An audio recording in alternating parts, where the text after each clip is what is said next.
He says, firstly, I just want to say thanks for the great product. I'm seeing huge gains with the structured training, even though I'm on a low volume plan. He mentions 34-watt gain in 12 weeks. Way to go, Ian. Back in June this year, I rode a lumpy 10-mile time trial and averaged 299 watts for 26-ish minutes on a road bike with clip-ons. And clip-ons, he's talking about the aero bar extensions that you can just put onto a road bike. After the TT, I set myself a stretch goal of holding 340 watt average for the same TT in 2021, hopefully putting me into the top 3 on the day. Although I'm only halfway through my training plan, it looks almost certain that I'm going to smash that target long before the event. So my question is one that I've never had to ask before. What should I do if I hit my target way before my event? Should I focus on maintaining that power and look to improve other areas like position, or try to keep building with the risk of peaking too early and dropping off before the event? Sorry for the long question. I'm sure I'm the only person using TrainerRoad, or I'm not the only person using TrainerRoad outperforming what they could do. And he says, one last comment, as he is realizing you can catch your breath at what used to be 110% of threshold is the most incredible feeling ever on the trainer. That's so true, right, Nate? Like we were just talking about, you're experiencing the opposite right now, coming back from the concussion. I was going to say, thanks, John. Way to bring that up to me. It's so great when it happens. How does it feel when it's the opposite? The concussion road has not been very good. And yeah, it's what is it? It's progress is not linear for me. So, right.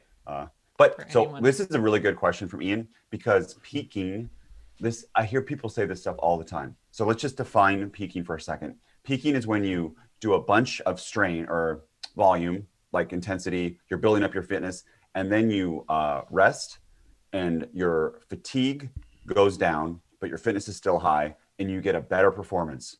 But long-term, you actually, because you're not training during that week or your volume is reduced, you'll actually get a little bit less fit. So pros, I'm sure Amber and Alex, you've peaked, right, for big events where you do this very thing, correct? They don't realize that they're on an audio podcast, but they're shaking their head yes. So both of them are doing this. But that doesn't mean I hear a lot of times is if someone gets a power PR, they're like, I've peaked, right? Like it's a peak because I've got a power PR. You don't really know where your peak is. And then the other part that I hear a lot is people saying they might do too much volume. And this happened to me, and you get tired and you lose motivation and you stop working out. That's not a peak too. That's just like overtraining. And so I think what Ian's saying is he's afraid he is going to overtrain, do too much, not be able to keep that stuff going for his big race. And I think, I don't know, we'll hear everyone else's opinion, but I think, Ian, you're just bad at estimation and you should just keep going. Like pretty much, right? Usually people are the opposite. They think their FTP is going to be way higher than it's going to be. But Ian, this is a good thing. And I would just keep going until you find your limits. Yeah, let's talk more about peaking. That's a really interesting point, because a lot of the time also I see this when they get a PR, it's almost like you're happy to see the PR, but you're afraid. You're like, uh-oh. Yeah. My fitness is going to go away now. Yeah. It's too good. It's too good to be true. And now it's going to go away. But we need to be more analytical about this and think about things from the perspective that you just had, Nate. I do think mentally peaking is a lot easier to unintentionally do than physically peaking. Like physically peaking unintentionally is really tough. Like that's like, in like really getting to a peak. That's really hard to do. Not a lot of people accidentally train with great precision all the way up until their limits and then maintain that and then back off the volume. You know what I mean? That's like a lot of stuff. However, it is really easy to mentally kind of check out. Like, and it's whether it's because you've been, you feel like you're lacking motivation, or whether it's because you're distracted by other things, or whether it's because for some reason you just feel derailed and your original goals aren't quite what you had in mind. Like in this case, even if you really had for this time trial, like a set power target that you were really planning on doing, and you're visualizing that for your goal event, suddenly you're realizing that's going out the window. In this case, it's going out the window in the best way possible. You're going to be able to do more. But I can also understand where somebody's listening to this and been like, well, I've peaked and I just couldn't train anymore. I just couldn't do it. And it's hard to separate the physical from like the mental exhaustion. Have you experienced that at all, Alex? Like, you know, you don't get the luxury of just picking one goal event. You have to race a lot throughout the year. So I don't know if you've faced something like this where looking back, you may have thought that you peaked or thought that you encountered some sort of barrier, but really it was like a mental peak in the sense that you had mentally checked out. Yeah, I think much to what Nate said, I think when you PR, you trigger something. You know, you're almost like, oh, for sure, I peaked. This is the best I've ever done. But it could still be part of the build phase, or anywhere in there. And for me, when I look at this, it's the value of having process goals as well. Like I look at this, and instead of being like, oh, I'm going to hold 340 watts for this time trial, I'm going to try to be able to hold 95% of FTP for 30 minutes. And whatever that is when I get to that goal event, the goal is to be able to produce that power. So it kind of stops you from mentally like checking the box. And I feel like that's a lot of it, either going too hard too early, and like, you're in December and you're super motivated coming off season, and then by the time February rolls around, you're like, man, I'm toast, is one way. But like also just making sure you have goals along the way, right? Like when you first start out, like I focus a lot on gym and more than on the bike. Like I want to try to get back to X amount in the gym or whatever. And then from there, it's like, okay, I want to be able to do this, and focus more on like what the goal of that build is, and what process can I achieve through that, so that I kind of avoid that mental burnout. Mm. Amber, for you, with a long career in road racing and then add on swimming into this, you had a long career as a professional athlete. I think a lot of people too, they misunderstand peaking because you don't have a lot of reps with peaking. Like you see this in particular with triathlon and these big ultra endurance events where a lot of athletes, they may be brand new to structured training, but they're doing like a half Ironman or something like that. And they get into a situation where they're like, okay, I need to taper because I need to peak, that sort of a thing. But in many cases, you know so little about yourself that it's really hard to effectively reach that peak. And then it also changes over time. Like what worked once to get you to a true peak doesn't work. Did you notice that evolving over your career too, where you had to like evolve and switch how you viewed peaking? Yeah, for sure. And it's an art form. There's a lot of trial and error to it. And it can be really uncomfortable because when you're in that process where you're trying to dump the fatigue, so you're bringing your volume down, it's disruptive to routine. It can feel like you're doing a lot less than you should be. And so there's a discomfort psychologically with it, which is another thing to learn how to manage and another thing to learn about yourself. But it's an important process because you don't want to go into your goal event being really, really tired. Like you need to build up that fatigue in order to get the training adaptations that you want to gain the fitness and be able to have the capacity to nail the target power output that you want, or nail your average speed, or nail whatever it is that your goal is. But you can't bring that fatigue with you into the event. So it is a tough process, and you're evolving as a person and as an athlete every year. And so even what worked in a previous season might not work in a current season. So I think it's really important to just approach this again, like with that, I'll say it again, the curiosity and enthusiasm, right? Like how cool that you are already capable of putting out the power target that you had envisioned for yourself.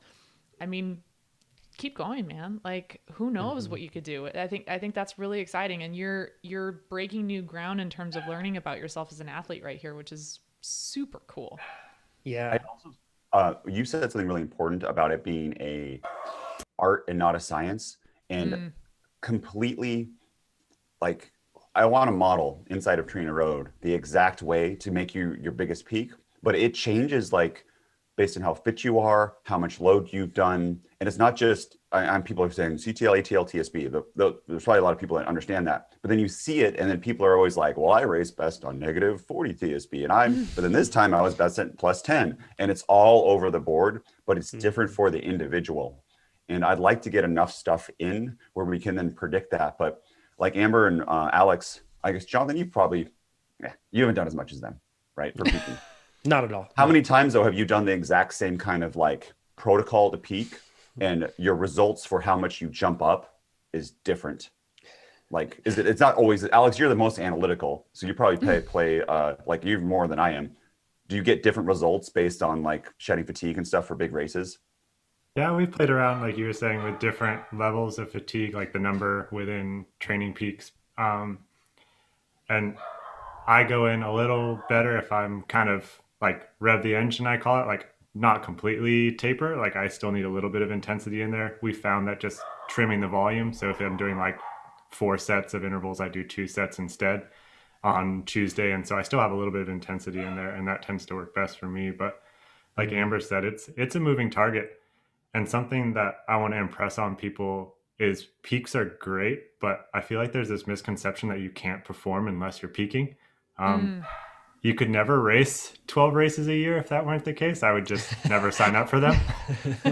It's definitely, you can have your A races. That's great, you know, like national championships or, you know, whatever it is for you, this TT for Ian. But you can still race just fine without peaking.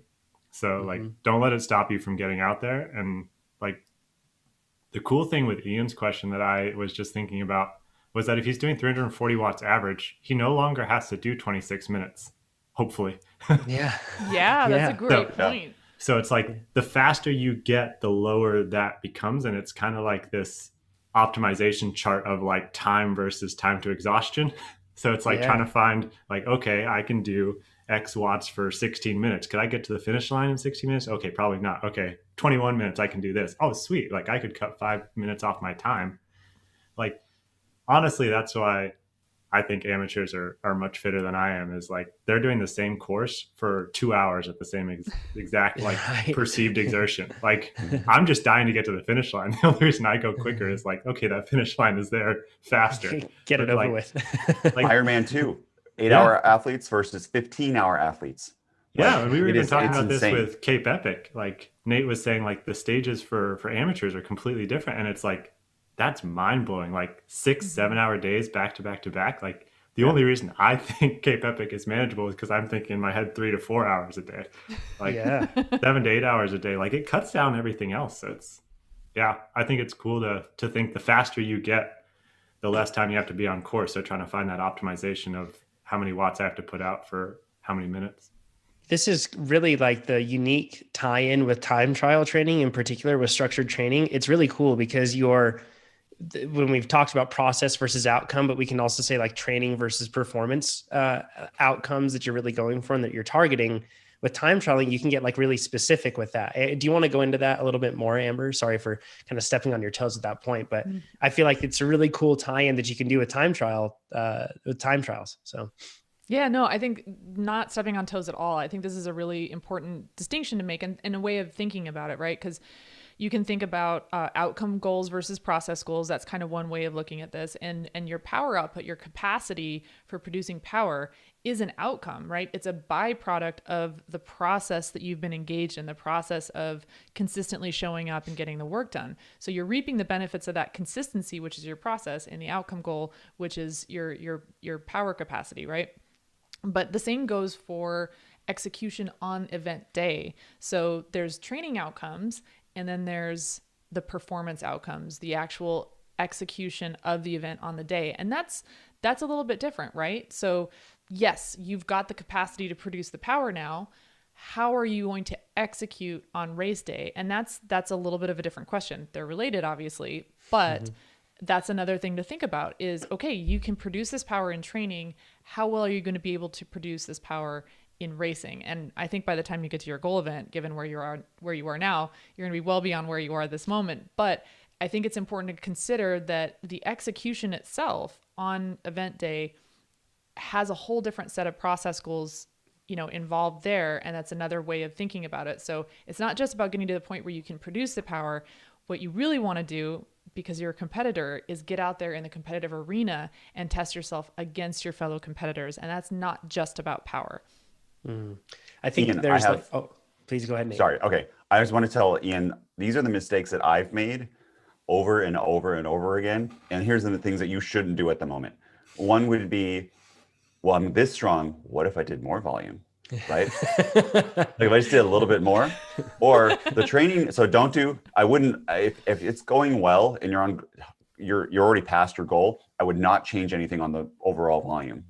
2, you could say, well, and maybe it's a hilly time trial. What if I lost a little bit of weight now too, right? Because obviously the training is going well. So I'll just eat a little bit less and then I'll try to optimize both sides of the equation. I wouldn't do that. In time trial, I would not now, I've done this too, is be like, well, if I dropped just a little bit, right? If I took a spacer out, I could like save 5 watts and then I would be like, ooh, I could be top 5. So I'm going to change that too. I would not change anything in your position. And then the final one is on the rest weeks, you could be like, I'm going pretty well. I'm going to like lift some extra weights or do a little bit of something extra and not respect your recovery weeks. Basically what I would do is be very consistent with what you're doing and then listen to feel and err on the side of 2 less than 2 more. And I hope they cut this clip out and just send it just to me. And I'll just play it like daily. It's like my morning affirmations. I will not do more. I will do less, and I will listen to my body. I will not do more. I will do less, and I will listen to my body. That Dear would be future really cool. self, please don't make these mistakes again. Yes, exactly. Over and over and over again. And the next time, something like that. What they can do is they can cut out me, because like 6 months from now I'll be like, okay, here's what you don't do, like for like Cape Epic and stuff, and I'll just put it back to back to back, and you'll see me age and my hair will get gray, just years of years of years. But I do this so that other people can learn. So.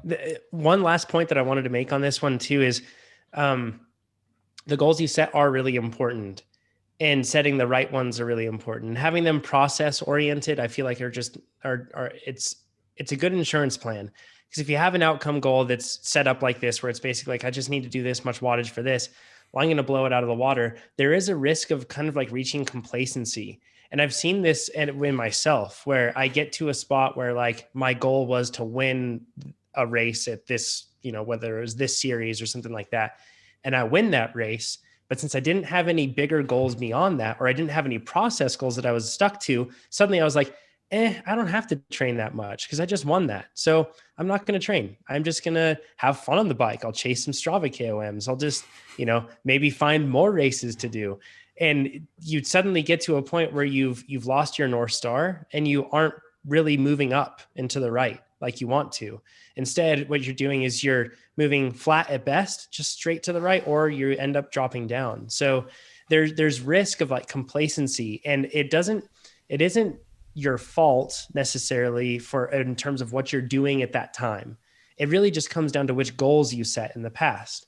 And if they were the right sort of goals that would grow with you, rather than just bring you to a certain point and then drop you off and give you no benefit. So it really is important to have those sort of goals. And something I really liked with Alex, you pointed out there, was instead of a specific power target, you could even make something more process oriented in terms of on the day for execution, with just making a percentage of FTP. And that's also like on the flip side. Let's say we're not like Ian and we aren't in this crazy fortunate position to be like, I'm way too fast, I don't know what to do now. In that case, a lot of us listening to this are like, I got sick, and I couldn't train and I couldn't hit my marks, or something is holding you back from being where you thought you were going to be. And in that case, once again, try to have some sort of way to execute that you can manage regardless of what happens leading up to it. And if you can stick to that and have that as a motivator, it's a great goal. So really good tip, Alex. That was an awesome one.